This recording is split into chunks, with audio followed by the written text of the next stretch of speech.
The government's austerity measures for public sector workers mean that there has never been a time like the one we're in for anyone. The attacks that we're facing are absolutely astonishing. Just on jobs alone, we are losing 6,000 civil service jobs each and every month at the moment. That is our part of the 600,000 jobs the government wants to cut in the public sector by the end of this parliament. In addition to that, we have a pay freeze. It's now in its second year. Doesn't mean there's a freeze in your living standards. Your living standards are actually being cut because as your pay is frozen, inflation currently runs at 5.6%, which means it is a 5.6% cut in your living standards. There's a very real possibility that the government is going to extend the pay freeze. In fact, they're discussing that issue now. And therefore, from the point of view of jobs, from the point of view of pay, it's pretty drastic. We also face quite a lot of issues around privatisation, many members' jobs looking like they could be threatened with going into the private or the voluntary sector. So just on that basis alone, these are massive attacks. If you add to that, all of us will live in communities or have family members who will be part and parcel of the public sector or the private sector whose jobs are under threat and many of our services are being cut, then there really hasn't been a period like this.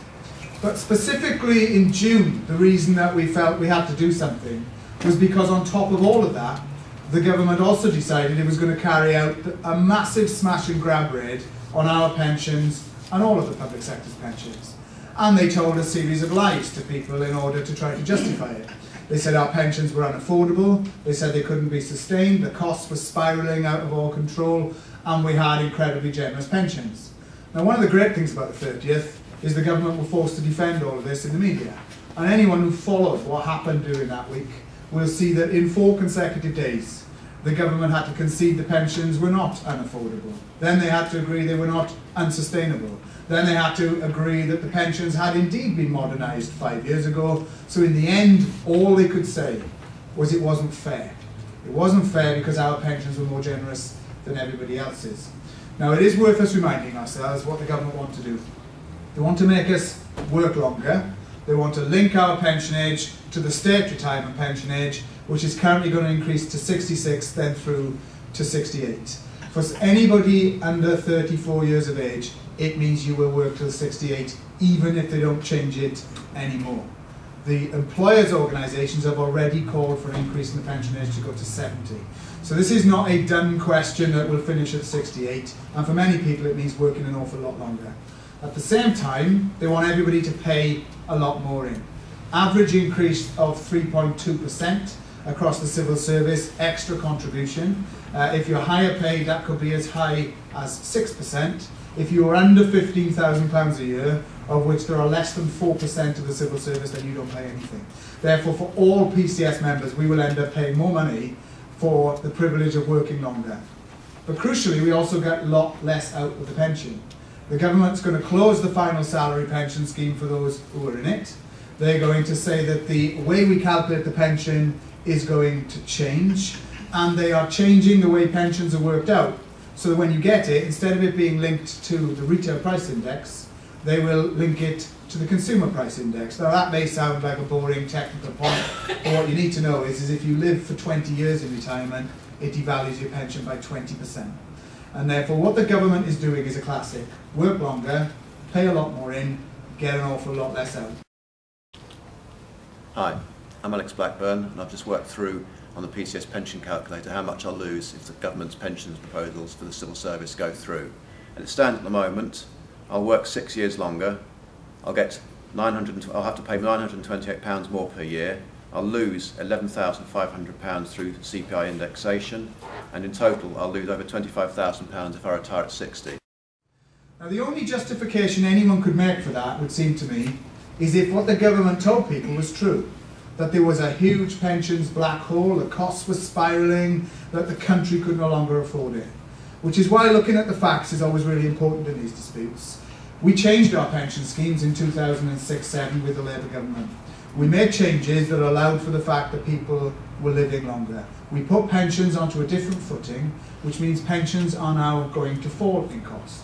In fact, over the next 40 years, our pensions will reduce to the same cost they were in the mid-1980s. They're not spiralling out of control, the cost is falling.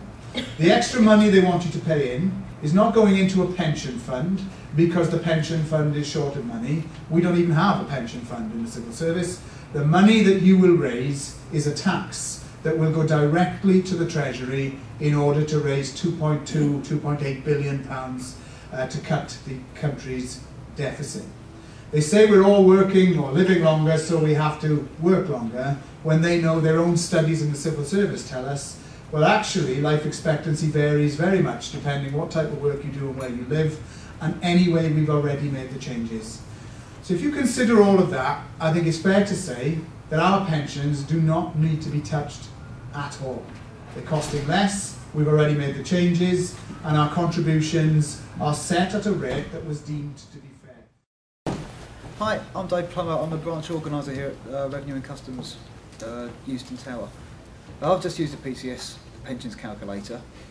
If the government goes through the changes I want to make, I'll work 7 years longer. I'll be paying £768 more a year. That's £64 a month. I don't have £64 a month to spare. I really don't. As it is, I'm on the breadline pretty much. I don't have 64 quid, so I'll have a choice. Either leave me flat or I'll leave the pension scheme. I'd like to ask Mr Ward which he personally would do in my position. One of the things the government tells us is our contributions are a lot less than everybody else, and therefore in the civil service particularly we should pay more. What they conveniently forget is that the Scott Independent Report into Pensions actually said in the civil service you pay the equivalent of 8% contributions because of the way your pay has been abated over many years, to take account for the fact that the old deal was our pay is less generous but our pension contributions are smaller. The government, in increasing the pension contributions, isn't going to put your pay situation right. In fact, what it's doing is freezing people's pay, meaning we're actually worse off. So in June, we recognised that that was such a massive attack on our pensions that we have to take action. And we hoped that in taking action, it would show the government that in the civil service, we weren't going to let them get away with what they wanted to do to our scheme, but that we also hoped it would force pensions to be debated in the public eye, and it would get the other unions in the TUC to a position that they would think that they also needed to be joining in, because pensions of nurses and teachers and council workers are all being affected in the same way as ourselves. So now we fast forward on from what's happened in June. Well, I can tell you that there has been numerous meetings with the government, with Francis Maud and with Danny Alexander, and on the key questions, right up until 10 days ago, the government had not moved a jot. They still say we had to work longer, pay more and get less. In fact, they said they weren't even prepared to negotiate on those key questions. As a result of that intransigent attitude, every public sector union in the TUC went to the TUC's conference and voted for a coordinated public sector-wide strike. Now what we now know is that there are 24 public sector unions, that's virtually all of them, who are either already declared that they're taking action on November 30th, or their ballot results are going to come out in the next few days and weeks. As it stands at the moment, we look as though there will be 3 million people on strike on November the 30th. The biggest day of industrial action has been in Britain since the 1920s, meaning that all public sector workers, whether they are senior managers in the civil service, or they are nurses, teachers, or council workers, are all come to the conclusion that if we all stand together, we've got a far better chance of actually forcing the government to make some concessions. And therefore, if there's no movement by the government, we hope that you here will join in even bigger numbers than you did in June, alongside 3 million others, to give the most clear signal possible that the government need to make a move. Hi, I'm Kerry Fairless, Deputy President of the PCS Revenue and Customs GEC. Playing with the pensions calculator at Euston Towers. I'm 43 years old, and under the new scheme I can look forward to working until I'm 68, if I live that long, which is very important. I'm going to pay £66.67 a month more for my pension. £66.67, that goes a long way when you're feeding kids, paying bills, paying mortgage, particularly when we've not had a pay rise for 2 years and all the energy bills are going up. I'm going to lose £21,439 through indexation over 20 years, which is going to cost me over £1,000 a year if I live long enough to retire.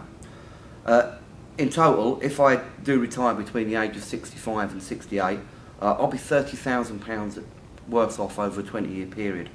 If I go at 60, I should be £41,000 worse off over a 20-year retirement. I bought my house many years ago, it cost £41,000.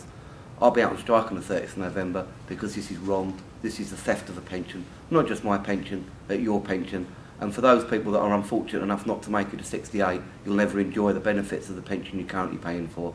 So be with me on a picket line, November the 30th.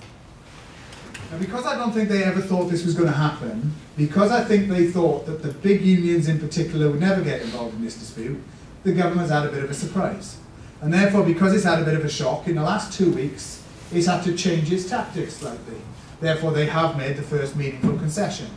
2 weeks ago, as you will probably have read in the newspapers or heard on the TV, they decided to make a concession to those people who were within 10 years of their retirement age.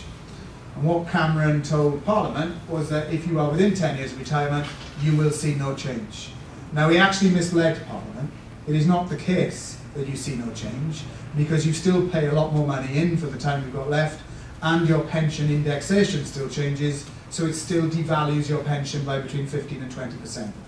But where it is a concession is you will still be able to go at the retirement age that you have now. So if you're 51 or 52 and you have a pension age of 60, you can still go at 60. So that is a concession. It's the first meaningful concession they've made, but it still means that people over 50's pension position is a lot worse off than it is now. Now, we think the reason the government made that concession is because they've started getting a bit worried. Therefore, they've done the first thing that comes to mind, which is, can they divide the unions up? So those people who are a bit older will think, well, I'm all right, no point in me going on strike anymore, I feel sorry for everybody else, but that's life. Hi, I'm John Rowe. I've just had a look at the PCS pensions calculator to see how the government's proposals on our pension scheme would impact on me. I'm fortunate in that I won't have to work any longer because of my age, but I will be paying £86.93 a month more for the last couple of years I'll be in the civil service. That's why I think it's vital that we support the campaign against the pensions and go on strike on the 30th of November. For people like me, it's not such an issue, but for younger people, then it's going to be a huge issue because they're going to have to work for a lot longer and get a lot less from the pension scheme. People will ask me why I'm going on strike, because it's not really going to have that much effect on me. I'm going to go on strike because I believe in fairness and equity for everybody who works in the civil service, not just the privileged few. Sometimes when we approach a strike, people might say, well, does it matter if I go on strike? Who's going to look at what happens in Euston Tower? I'm in a small tax office somewhere in Norfolk. Does it matter whether I do anything? And I want to urge you all, whether you are senior civil servants and senior managers, or whether or not you are in the administrative or executive grades, to say every single person matters. It matters for two reasons. One, the government will look at every single workplace in the civil service and they will compare the amount of people out on strike with those out on strike in June. If there's less on strike this time than last time, they'll conclude support is waning and therefore they can tough it out. Therefore, we need to show them, actually, far from support waning, support is growing. And we need to give them a very clear message. But there's also two other very good reasons why they need to understand that we're not a soft touch. I said earlier that the pay freeze has been in place for 2 years and the government are now considering whether or not that pay freeze should be extended. It seems to me that if they think on pensions we are not going to be as robust as they thought we might, and that maybe they think people don't feel that strongly, I think it'll encourage them to think they can get away with the pay freeze. If they think that actually people are saying enough is enough, then it might make them think again about what they do. May not make a difference, but I would rather err on the side of caution and let them think the more support we've got, the more they need to think about any more draconian policies that are going to affect us. But there is one final reason that possibly is as important or more even than the first two, and that's this. Every public sector pension scheme is currently under attack. It follows that if the government think they need to make concessions because everybody's standing up to them, that they may try to make concessions in one scheme and not in another. They may try to divide people off and offer something to the health unions or the teaching unions and not to the civil service. Classic divide and rule. One of the things, therefore, that could become an important factor is that we have to be seen to be absolutely as strong in our resolve as defending our pensions as any teacher, any local government worker and anyone else, to show them there are no weak links, that we all stand together and we all want our pensions promises honoured. That is why, in many ways, the action in November is clearly more important than any we have taken before. It is also more significant. It will dominate the media for days and days and days, as millions of people say we've had enough and we can see what you're doing and it's massively unfair. I hope therefore that here the strike will be brilliantly supported, that people will make the point, will attend the marches, will write to their MPs and will show the government that in HMRC and Euston Tower you feel very strongly and they need to think again. The more of us out, the better chance we've got. And therefore I leave you with this thought, that if we don't do this, or if we aren't successful, or if they think that we are the weak link, we should be under no doubt that everything they're doing in terms of job cuts, pay and pensions will carry on, and there are things that we will lose that we have taken for granted for 30 years. If our pensions are forced back now, it will be enormously difficult to get them back to where they are. That means the stakes are high for all of us, and when the government is acting as such a clear bully and picking on public sector workers to solve a problem they didn't create, I hope you agree with me that we've got to show them we've run through what they're doing, we're not going to let them get away with it, and we proudly take our part in the biggest strike in Britain for 80 years and hope that the government finally sees sense and make meaningful concessions.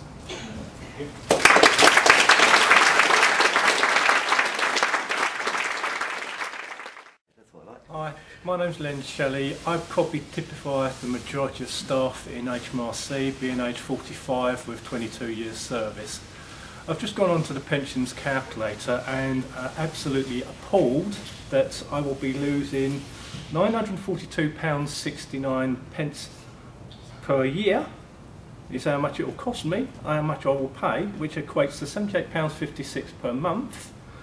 I will also lose £21,738.45 through CPI indexation over 20 years, which equates to £1,086.92 per year off my pension. If I continue to work to 65 or 68, I will lose a staggering £26,513. I'm going to be out on strike, definitely.